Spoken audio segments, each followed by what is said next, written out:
আসসালামু আলাইকুম, welcome to my channel princess Afifa. আজ আমার রাজপুত্র তার রাজকন্যা বোনের জন্য গিফট নিয়ে এসেছে। স্কুল থেকে আসার সময় নিয়ে এসেছে সে।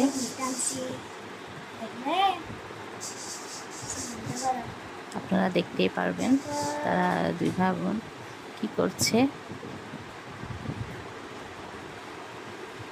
এটি তার জন্য একটি স্লাইম নিয়ে এসেছে।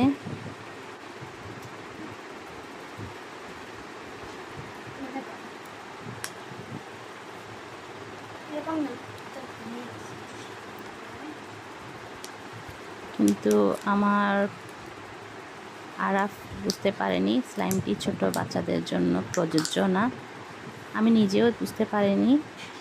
সে যখন নিয়ে এসেছে তখন আমি নিজেও খুশি হয়েছিলাম স্লাইমটি দেখে, কিন্তু পরবর্তীতে আমার আফিফা খুব একটা বিপজ্জনক কাজ করে ফেলেছিল। সে খেলতে খেলতে এক সময় আমাদের চোখের আড়ালে গিয়ে এই স্লাইমগুলো চুলের মধ্যে লাগিয়ে ফেলেছিল। সে খুব বিপর্যস্ত অবস্থা। আমরা খুব ভয় পেয়ে গিয়েছিলাম, মনে করেছিলাম সে তার চুলগুলো একদমই ফেলে দিতে হবে, নেড়ামাতা করে দেওয়া লাগবে।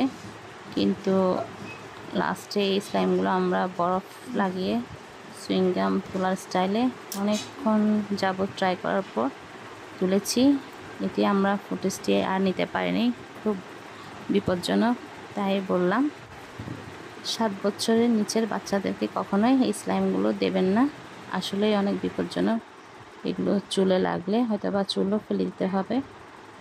দয়া করে সাবধানতা অবলম্বন করবেন ছোটো বাচ্চাদের জিনিস দেওয়ার ক্ষেত্রে।